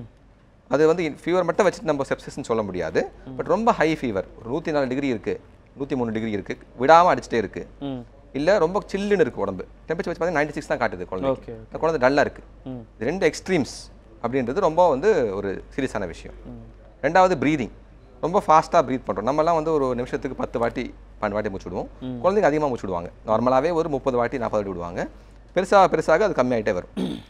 ஆனால் ரொம்ப ஃபாஸ்ட்டாக இப்படி மூச்சு விட்டே இருக்காங்க அப்படின்னாவோ, இல்லைன்னா ஆமாம், இல்லைன்னா அவங்க கஷ்டப்படுறாங்க, இங்கே உள்ளுக்கு போகுது, இங்கெல்லாம் உள்ளுக்கு போகுது மூச்சு விடும்போது, இல்லை ஒரு மாதிரி முடங்கிட்டே இருக்காங்க இல்லையா, அந்த ஒரு சவுண்ட் போடுவாங்க. இது எல்லாமே இருக்குன்னா ப்ரீதிங்கில் அது ரொம்ப வந்து ஒரு சீரியஸான விஷயம். அதுக்கு அடுத்தது வந்து உங்களோட ஃபீடிங். எல்லாருக்குமே இருக்க கம்ப்ளைண்ட் தான் குழந்தை சாப்பிட்றதே இல்லைன்றது. ஃபீவர் வந்தால் கண்டிப்பாக கம்மியாயிரும், எந்த இன்ஃபெக்ஷனுக்கும் கம்மியாகும். பட் செப்சிஸ் அப்படின்னா குழந்தை வந்து சாப்பிடாது. உங்களுக்கு வந்து இப்போ தண்ணியோட குடிக்காது சொன்னாங்க, அவங்க தண்ணி குடிக்குது, பால் குடிக்குது அப்படிங்கிறாங்க குழந்தை இல்லையா. அது கூட இருக்காது. ஒரு 8 மணி நேரம் 6 மணி நேரம் 8 மணி நேரம் ஒன்றுமே குடிக்காது குழந்தை, கொடுத்தாலும் குடிக்காது. தண்ணி ஆகாரம் குடிக்காத குழந்தை அப்படின்றது வந்து ரொம்ப ரிஸ்க்கான விஷயம். ஆக்டிவிட்டி அது வந்து அம்மாக்கள் தான் சொல்லணும். ஏன்னா என்டையர்லி டிஃப்ரெண்ட் ஃப்ரம் நார்மல். குழந்தை ஓடி விளையாடுற குழந்தை, நார்மலாக சிரிச்சு விளையாடுற குழந்தை சிரிக்கவே மாட்டேங்குது அப்படின்றதே ஒரு அப்நார்மாலிட்டி தான் அம்மாக்கு. பட் முக்கியமான விஷயம் பார்க்கணும் அப்படின்னா, ரொம்ப தூங்கிட்டே இருக்குது, உலுக்கி எழுப்பினாலும் எழுந்துக்க மாட்டேங்குது அப்படின்றதுன்னா, ப்ளஸ் இல்லை குழந்தை அழுதுகிட்டே இருக்குது, 9 அழுதுகிட்டே இருக்குது, குழந்தைங்க ஆடும், அதாவது சாப்பாட்டுக்கு ஆடும், யூரின் போய் ட்ரெஸ் வெட்டாச்சுன்னா ஆடும், ஏதாவது வலிக்குதுன்னா ஆடும். இது எதுவுமே இல்லாமல் அம்மா கையில் எடுத்து வந்து தாளாட்டின மாதிரி சேஞ்சாக கூட குழந்தை அழுதுகிட்டே இருக்குது அப்படின்னா அது ஒரு முக்கியமான விஷயம். 4வது வந்து கலர். அந்த 5வது வந்து கலர்ன்றது வந்து நம்ம லிப்ஸ் எல்லாம் ப்ளூவாக இருக்குது, ஓகே, கையெல்லாம் கொஞ்சம் ப்ளூவாக இருக்குது, ப்ளஸ் ரொம்ப சில்லுன்னு இருக்குது கை கால்லாம். 2-3 நாள் அதிலே வந்து யூரின் சொல்கிறோம். யூரின் வந்து ஒரு 12 ஹவர்ஸ்க்கு யூரினே போகலை அப்படின்னா அது பெரிய விஷயம். சின்ன குழந்தைக்கு ரொம்ப இம்பார்ட்டன்ட்னா இதெல்லாம் நம்ம சொல்லாத குழந்தைங்க.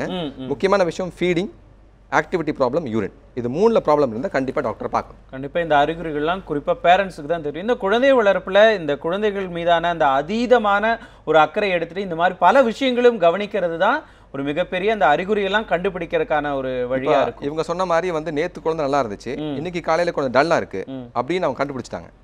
பட் இந்த ஸ்டேஜில் டாக்டர்கிட்ட போய் பார்த்துட்டோம் அப்படின்னா வந்து இதை வந்து ப்ரோக்ரஸ் ஆகாமல் பார்த்துக்கலாம், நம்ம தடுக்கலாம்.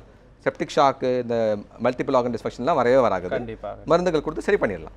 கண்டிப்பாக டாக்டர். தொடர்ந்து ரஞ்சனி என்ற நேயர் திருப்பூர்லேருந்து இணைஞ்சிருக்காங்க. வணக்கம் ரஞ்சனி, உங்களுடைய சந்தேகத்தை கேட்கலாம். வணக்கம். உங்களுடைய சந்தேகத்தை கேளுங்கம்மா. என் பையனுக்கு 2.5 வயசு ஆகுது. சரிங்க. சாப்பாடு வந்து ஓரளவுக்கு நல்லா சாப்பிட்றான், ஆனால் சாப்பாடு அப்படியே தான் முழுங்குறான், மென்று சாப்பிட மாட்டேறான். பழங்கள் கொடுத்தாலும் அப்படியே சாப்பிட மாட்டேறான், ஜூஸ் போட்டு கொடுத்தாலும் சாப்பிட்றான். ஒல்லியா தான் இருப்பான், 13 கிலோ இருக்கிறான். கண்ணு மட்டும் உள்ள வெள்ளையா இருக்குது. எவ்வளோ பேர் சொன்னீங்க? 13 கிலோ இருக்காங்களா? 13 கிலோ இருக்காங்க. 2.5 வயசு இல்லையா? 2.5 வயசு டாக்டர். அவங்க நல்லா ஆக்டிவிட்டி நல்லா இருக்காம, நல்லா விளையாடுறாங்க, எல்லாம் பண்ணுறாங்களா? அதெல்லாம் நல்லா பண்ணுறான். ரைட், ஓகே, சரி. இப்போ நீங்கள் வெயிட்டுன்றது ப்ராப்ளம் இல்லை குழந்தைக்கு. 2.5 வயசு 13 கிலோ அப்படின்றது வந்து ஒரு நார்மலான வெயிட் தான் குழந்தைக்கு. வெயிட்டை விட வந்து குழந்தை எப்படி ஆக்டிவிட்டி இருக்காங்க அப்படின்னு பார்க்கணும். நல்லா இருக்குன்னா பயப்பட தேவையில்லை. இப்போ பழம் சாப்பிட மாட்டேன்னு சொன்னாங்க, பழம் சாப்பிட மாட்டேன்னு சொன்னாங்க, ஜூஸ் போட்டு கொடுத்தா தான் கொடுக்குறேன், மென்று சாப்பிட மாட்டேங்கிறாங்க அப்படிங்கிறது. அது ஆல்ரெடி நான் சொல்லியிருக்கேன். இந்த பழம் வெஜிடபிள்ஸ் வந்து குழந்தைங்களுக்கு பிடிக்கணும்னு அவசியம் இல்லை. பட் நம்ம அதை வந்து எந்த அளவுக்கு நம்ம ஃபுட்டில் இன்கார்பரேட் பண்ணி எந்த அளவுக்கு அவங்களுக்கு அது என்ஜாயபிளாக டிஃப்ரெண்ட் கலர்ஸ், ஒரு கலர்ஃபுல்லாக வச்சு கொடுக்கலாம், டிஃப்ரெண்ட் ஷேப்ஸ் வச்சு கொடுக்கலாம், எப்படி அவங்களுக்கு பிடிக்குதுன்றதை பொறுத்து நம்ம கொடுக்க வேண்டியிருக்கும். பட் அது வந்து கொஞ்சம் ஸ்லோவாக, கொஞ்சம் டிஃப்ரெண்ட்டாக வந்து அவங்களுக்கு ஒரு அப்ரோச் பண்ணி கொடுக்க வேண்டியிருக்கும். சில குழந்தைங்க சாப்பிட மாட்டாங்க. வேற ஒரு கேள்வி கேட்டாங்க நினைக்கிறவங்க, கண்ணில் வந்து ஒயிட்டாக இருக்குது. கண்டிப்பாக இது வந்து நம்ம டாக்டர் பார்க்கணும். இது வந்து அனீமியா, அதாவது உடம்புல பிளட் கம்மியாக இருக்கலாம். இப்போ அவங்க சாப்பிட்ற உணவில் வந்து இந்த அயன், விட்டமின்ஸ் எல்லாம் குறைவாக இருந்துச்சுன்னா கண்டிப்பாக இருக்கலாம். கண்டிப்பாக டாக்டர் பார்க்கணும், பிளட் டெஸ்ட் பண்ண வேண்டியிருக்கலாம். ஹெல்த் செக்அப் அப்படிங்கிறது வந்து எந்த அளவுக்கு ரொம்ப இம்பார்ட்டண்ட்டாக இருக்குது டாக்டர்? குழந்தைகளை பொறுத்த வரைக்கும் ஒரு பீரியாடிக்கல் செக்அப் அப்படிங்கிறது அவசியமாக இருக்கா?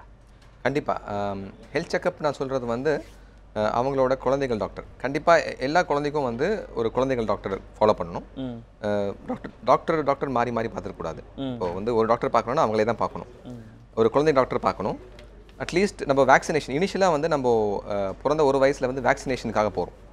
அப்போ கண்டிப்பாக ரெகுலராக எவ்ரி 1 month 2 months பார்த்துருவோம் டாக்டர் எப்படி இருந்தாலும். பட் அதுக்கப்புறம் ஒரு வயசு ஆச்சுன்னா அதுக்கப்புறம் டாக்டர் பார்க்கறது இல்லை நம்ம. பட் எல்லா குழந்தையுமே வந்து குழந்தை டாக்டர் அட்லீஸ்ட் ஒரு 2 to 3 months ஒன்ஸ் போய் அவங்கள பார்த்துட்டு ஜென்ரல் செக்அப் மட்டும் பண்ணணும். எப்படி இருக்காங்க குழந்தை, ஆக்டிவிட்டி, ஃபீடிங், வெயிட்டு, ஹைட்டு எல்லாம் எப்படி இருக்குன்னு பார்க்கணும். அவங்க ஏதாவது டவுட் பண்ணுறாங்க அப்படின்னா வேணால் டெஸ்ட்டுகள் பண்ணலாம். அது இல்லாமல் ரெகுலராக டெஸ்ட் பண்ணணும் அப்படின்றது அவசியம் இல்லை. தேவைப்பட்ட டாக்டர் பரிந்துரைத்தால் பண்ணலாம். தொடர்ந்து ஊட்டிலிருந்து லலிதா என்ற நேரம் இணைஞ்சிருக்காங்க. வணக்கம்மா, உங்களுடைய சந்தேகத்தை கேளுங்க.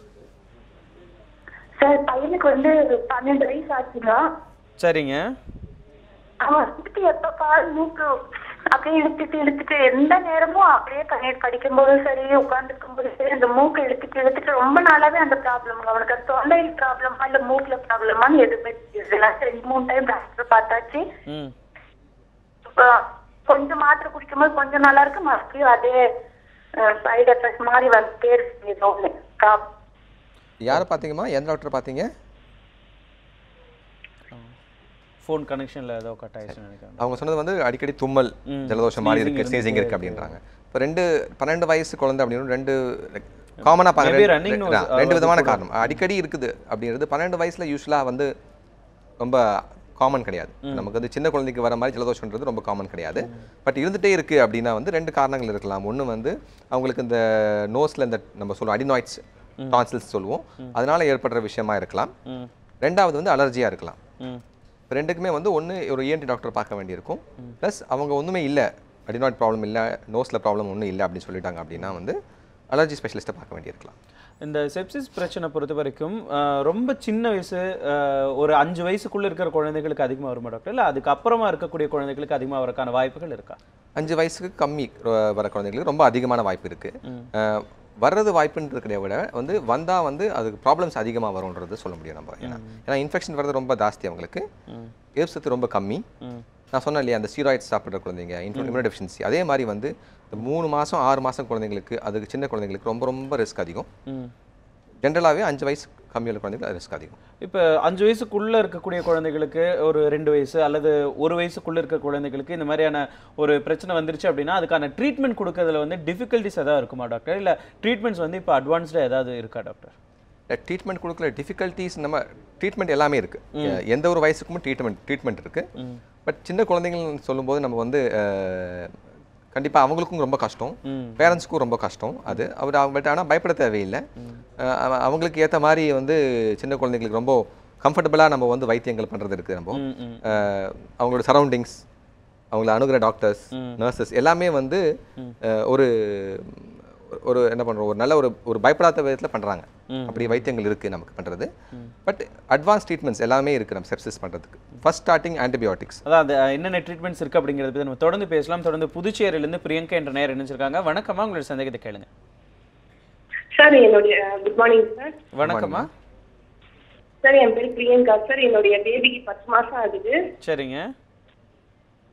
அவனுக்கு வந்து பிளட் கவுண்ட் ரொம்ப கம்மியா இருக்குன்னு சொல்றாங்க, வைட்டமின் டி ரொம்ப கம்மியா இருக்குன்னு சொல்றாங்க. ஓகே.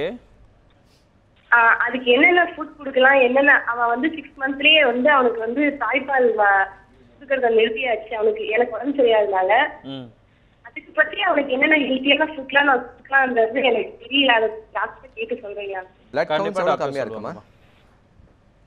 என்னங்க சார்? பிளட் கவுண்ட்ஸ் கம்மியா இருக்குன்னு சொன்னீங்க, எவ்வளவு கம்மியா இருக்கு? பிளட் கவுண்ட் வந்து நார்மலா வந்து 4.02 இருக்குன்னு சொல்லிருக்காங்க. 4.02ங்களா? அது 4.02 இருக்குன்றாங்க. விட்டமின் டி வந்து 18.08. விட்டமின் டி வந்து 18. சரி, அதாவது பிளட் கவுண்ட்ஸ்ன்றது வந்து ஒரு ரேஞ்ச் தாம்மா. அதாவது ஒரு 4000 5000ல இருந்து தொடங்கி 12000 வரைக்கும் இருக்கலாம். ஒரு குழந்தைக்கு 12 இருக்குது அப்படின்னா இன்னொரு குழந்தைக்கு வந்து 12 தான் இருக்கணும்னு அவசியம் கிடையாது. பட் குழந்தைக்கு அடிக்கடி இன்ஃபெக்ஷன்ஸ் வரலை, ஆக்டிவாக இருக்க குழந்தை அப்படின்னா வந்து குழந்தை ஹெல்த்தியாக இருக்குன்னா ஒன்றும் ப்ராப்ளம்ஸ் இல்லை. கவுண்ட்ஸ் பற்றி நம்ம கவலைப்பட தேவையில்லை. பட் கண்டிப்பாக நீங்கள் பார்க்குற டாக்டர் தான் பார்க்கணும். ஏன்னா முன்னாடி வந்து 10,000 இப்போ 4,000 ஆயிருக்கு. கண்டிப்பாக அது ஒரு இம்பார்ட்டன்ட் விஷயம். நீங்கள் கண்டிப்பாக நீங்கள் யாரை பார்த்துட்டு இருக்கீங்களோ அவங்க கண்டிப்பாக பார்த்து அதுக்கேற்ற மாதிரி வைத்தியம் பண்ணுங்கள். வைட்டமின் டின்றது வந்து இது ரொம்ப காமன். ஒரு 2-3 வயசு குழந்தைங்களுக்கு அதுக்கு கம்மி. நமக்கு கூட வைட்டமின் டி ரொம்ப கம்மி தான். ஏன்னா நம்ம யாருமே வெளியே போகிறதில்ல, வெளியே விளையாடுறதில்ல, வெயிலில் விளையாடுறதில்ல. வைட்டமின் டி கிடைக்கிறதுன்றது வெயிலில் கிடைக்கிறது விஷயம். அதுக்கு சப்ளிமெண்ட்ஸ் கொடுக்கணும். அதாவது ஒரு 1.5-2 வயசு வரைக்கும் கண்டிப்பாக வந்து வைட்டமின் டி சப்ளிமெண்ட்ஸ் கொடுக்க வேண்டியிருக்கும். அது டாக்டர்ஸ் கிட்ட எழுதி வாங்கிக்கோங்க. பட் அப்படி இல்லாமல் வந்து கொஞ்சம் பெருசாக வர குழந்தை அப்படின்னா ரொம்ப காமன் ஃபுட்ஸ் வைட்டமின் டி கொடுக்கணும் அப்படின்னா வந்து நான் வெஜிடேரியன் தான் கொடுக்கணும். அப்படி இல்லை வெஜிடேரியன் ஃபுட்ஸும் கொடுக்கலாம். நான் வெஜிடேரியன்ஸில் நிறைய இருக்கும் கண்டிப்பாக. நீங்கள் அப்படி நான் வெஜிடேரியன்னா கண்டிப்பாக அதிலே வந்து உங்களுக்கு போதுமான அளவு கிடைச்சிரும். டாக்டர் அந்த ட்ரீட்மெண்ட்ஸ் எல்லாம் என்னென்ன இருக்குது அப்படிங்கிறத பற்றி பேசிட்டு இருந்தோம் டாக்டர். தொடர்ந்து இப்போ வந்து நம்ம இன்ஃபெக்ஷனுக்கு நம்ம வந்து ஆன்டிபயோட்டிக்ஸ் அப்படின்னு ஆரம்பிக்கிறோம். செப்சிஸ்க்கும் வந்து முதல் விஷயம் ஆன்டிபயோட்டிக்ஸ் தான். 2 விஷயம் வந்து நம்ம பார்க்குறோம். அதிகப்படியான இன்ஃபெக்ஷன் செப்சிஸ் ஆகுது, அதுக்கு முதல் வைத்தியம் வந்து சரியான ஆன்டிபயோட்டிக் சரியான சமயத்தில் கொடுக்கணும். செப்சிஸ் நான் சொன்னேன் இல்லையா, அந்த 5 விஷயங்கள் temperature, breathing, feeding, activity, colour and urine. இதில் ஏதாவது ப்ராப்ளம் இருந்தால் உடனே டாக்டரை பார்க்கணும். டாக்டர் உடனே பார்த்தா உடனே அதுக்கு ஏற்ற மருந்துகள் ஆரம்பிக்கணும். முதல் விஷயம் ஆன்டிபயோட்டிக். 2வது விஷயம் வந்து நமக்கு வந்து எங்கே இன்ஃபெக்ஷன் இருக்குதோ அந்த இன்ஃபெக்ஷனை கிளியர் பண்ணணும். இப்போ நமக்கு வந்து கையில் சீட் பிடிச்சிருக்கு அப்படின்னா ஆன்டிபயோட்டிக் மட்டும் கொடுத்து இன்ஃபெக்ஷன் சரியாகாது. சில பேருக்கு நிமோனியா இருக்கலாம், நிமோனியா லங்ஸில் இன்ஃபெக்ஷன் இருக்கலாம், அங்கே சீட் பிடிக்கலாம். பட் ஆன்டிபயோட்டிக் கொடுத்தா சரியாகாது. இப்போ அந்த இன்ஃபெக்ஷன் எங்கே இருக்கோ அங்கே வந்து ஒரு பஸ் இல்லை சீட் பிடிச்சிருக்குன்னா அதை கிளியர் பண்ணணும். கிளியர் பண்ணாமல் இன்ஃபெக்ஷன் சரியாகும். இந்த 2 விஷயங்கள் தான் ரொம்ப இம்பார்ட்டன்ட் செப்சிஸ்க்கு. அடுத்தபடியாக செப்டிக் ஷாக் அப்படின்னு சொல்லும்போது வந்து அதுக்கு மேலே போயிருச்சு, லேட்டாக போகிறோம் அப்படின்னா வந்து நான் சொன்னேன் ஹார்ட் பாதிக்கப்பட்டு பிளட் ப்ரெஷர் பல்ஸ் கம்மியாகி பிளட் சர்க்குலேஷன் கம்மியாக இருக்குது. அதுக்கு ஏற்ற மருந்துகள் இந்த லெவல் வரும்போது கண்டிப்பாக ஐசியூவில் தான் வைத்தியங்கள் இருக்கும். நல்ல ஃபெசிலிட்டிஸ் இருக்க வேண்டியிருக்கும். டைமுக்கு உடனே வந்து நம்ம ஹார்ட் ஸ்கேன் பண்ண வேண்டியிருக்கும், எக்கோ பார்க்கணும், ஹார்ட் ஃபங்க்ஷன் எப்படி இருக்குன்னு பார்க்கணும், அது தகுந்த மருந்துகள் கொடுக்கணும். கண்டினியூஸாக அந்த ஐவியில் கொடுத்துட்டே இருக்க வேண்டியிருக்கும் நம்ம. ப்ளஸ் நம்ம அதர் ஆர்கன் சப்போர்ட் பண்ண வேண்டியிருக்கும். இதுக்கு அடுத்த லெவல் மல்டி ஆர்கன் டிஸ்ஃபங்க்ஷன் அப்படின்னு சொன்னதை போயிடுச்சு அப்படின்னா நம்ம கிட்னி ப்ராப்ளம்னா டயாலிசிஸ் பண்ண வேண்டியிருக்கும், லிவருக்கு சப்போர்ட் பண்ண வேண்டியிருக்கும், லங்ஸ் ரொம்ப மோசமாக இருக்குன்னா வென்டிலேட்டரில் வைக்க வேண்டியிருக்கலாம். பட் இது எல்லாமே பண்ணாலும் வந்து நிறைய குழந்தைங்க சரியாகிறாங்க. பட் சரியான சமயத்தில் பண்ணணும். இது எல்லாமே விட பயப்பட தேவையில்லை. நம்ம சொன்ன மாதிரி அந்த 5 அறிகுறிகள் கண்டுபிடிச்சிட்டு உடனே போகணும் அப்படின்னா அந்த ஆன்டிபயோட்டிக் சரியாயிடும். அது சரியான நேரத்தில் ட்ரீட்மெண்ட் எடுத்துட்டோம் அப்படின்னா முழுமையான குணமடைகிறதுக்கான வாய்ப்பு கண்டிப்பாக அப்படிங்கிற ஒரு நம்பிக்கையை சொல்லியிருக்கீங்க. தொடர்ந்து சபிதா என்ற நேர் ராமநாதபுரத்துலேருந்து இணைஞ்சிருக்காங்க. வணக்கம்மா, உங்களுடைய சந்தேகத்தை கேளுங்க. வணக்கம் சார். வணக்கம்மா சார். இந்த குழந்தை வந்து ட்வின்ஸ் சார், அவங்களுக்கு வந்து அடிக்கடி சளி அடிக்கடி பிடிச்சிக்கிட்டே இருக்கும் சார். இல்ல உங்களுடைய கேள்வி புரியலமா, இன்னொரு முறை சொல்லுங்கம்மா. காற்று வந்துருக்கு சார், காதுல வந்து சீல் வந்து அடிக்கடி அந்த மாதிரி வந்துகிட்டே இருக்கும் சார். காதுல வந்து சீல் அடிக்கடி வந்துகிட்டு இருக்கு அப்படின்னு சொல்லியிருக்காங்க. இது எவ்வளவு நாளா இருக்குமா? இது வந்து ஒரு 3 வருஷமா இருக்கு சார். அதே மாதிரி 3 வருஷமா இருக்குங்களா? என்ன வயசு குழந்தைக்கு? குழந்தைக்கு வந்து 6 வயசு ஆகுது சார். பிறந்ததுல இருந்து அந்த மாதிரி தான் சார் இருந்துகிட்டே இருக்கு. சரிம்மா. அதாவது வந்து அடிக்கடி வந்துட்டே இருக்கு. இப்போ அடிக்கடி இருக்குதா, இருந்துட்டே இருக்கா? ஓகே, வருது சார். சளி பிடிச்ச உடனே வந்துருது சார். சரிம்மா. அதாவது வந்து குழந்தைக்கு வந்து அவங்க வந்து ட்வின்ஸா பிறந்திருக்காங்க, அதையும் சொல்லியிருக்காங்க. அப்படியா? சரி, ஓகே. அந்த குழந்தைக்கு இருக்கா சார்? ஒரு குழந்தைக்கு வந்துச்சுன்னா அடுத்த நாள் இன்னொரு குழந்தைக்கு வந்துருது சார். எது வந்தாலுமே இல்லை அந்த காதில் சீட் இந்த மாதிரி வருது, அதுவும் வருதா 2 குழந்தைக்குமே? அதுவும் வந்துருது சார். அதுவும் வந்துருது சார். இந்த குழந்தைக்கு காலையில அதே மாதிரி சீல் வந்துச்சுன்னா மறுநாள் அந்த குழந்தைக்கு வந்துருது சார். அன்னைக்கு நைட்டே வந்துருது சார். சரிம்மா. அதாவது வந்து இது நீங்கள் சொல்கிறது பார்த்தா வந்து இது ரொம்ப நாளாக இருக்கிற விஷயம். நமக்கு வந்து காதுக்குள்ளே வந்து நமக்கு வந்து இயர் ட்ரம் சொல்லுவோம். அதுக்கு உள்ளே நமக்கு சீட் பிடிச்சது அப்படின்னா வந்து அந்த இயர் ட்ரம்மில் பொத்தல் விழுந்து சீட் வரலாம் வெளியே. அது வந்து அந்த பொத்தல் அடையலை அப்படின்னா நமக்கு சளி பிடிக்கும் போதெல்லாம் வந்து சீட் காதலையும் உருவாகும், வந்துகிட்டே இருக்கும். சரிங்களா? முதல்ல வந்து ENT டாக்டரை பார்க்கணும். அதுக்கு வைத்தியங்கள் வந்து அவங்க பார்த்துட்டு அதுக்கு எதுவுமே பண்ண வேண்டியிருக்கும். சரிங்களா? இதுவும் வந்து கண்டுக்காமல் விட்டுனா செப்சிஸ் ஆகலாம். கண்டிப்பாக வந்து ENT காது மூக்கு தொண்டை டாக்டர் பாருங்கள். டாக்டர், இந்த மாதிரி இந்த காதில் சீல் பிடிக்கிறது இந்த மாதிரி ரொம்ப நாளாக இருக்குது அப்படின்னு சொல்கிறாங்க. ஆனாலும் அதை வந்து அவங்க கவனிக்காமல் இருக்கிறாங்க அப்படிங்கிறது தான் தெரியுது.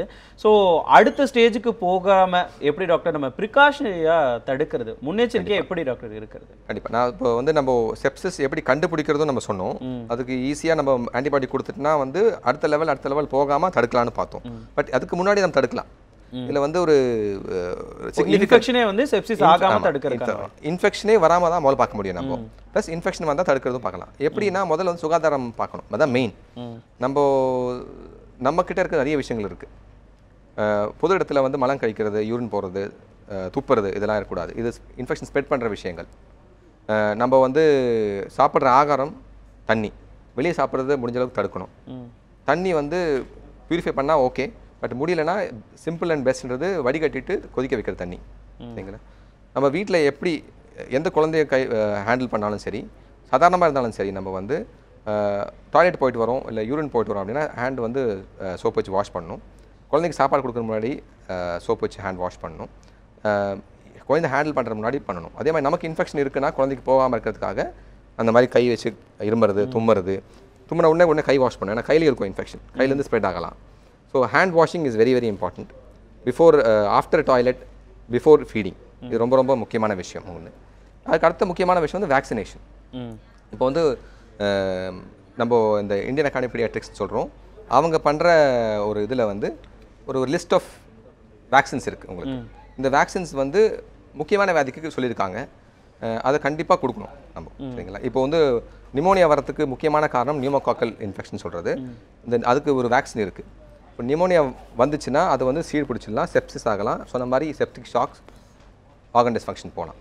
வேக்சின் போட்டுட்டோம் அப்படின்னா 100 பேருக்கு போட்டோம்னா ஒரு 90% வரவே வராது. அப்போ அதை வந்து நம்ம ஈஸியாக தடுக்கிறோம்.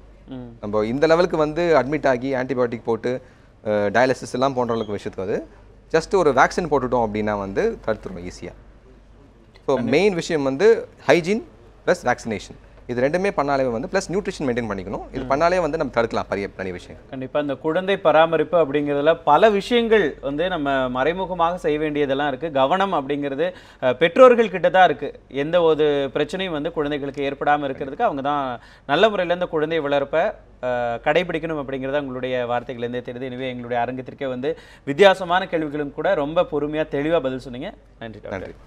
நேயர்களே, இதோடு இந்த வாரத்தினுடைய அப்போலோ ஹாஸ்பிட்டல்ஸ் வழங்கும் டாக்டர் கேளுங்கள் நிகழ்ச்சியை நிறைவு செய்யலாம். வணக்கம்.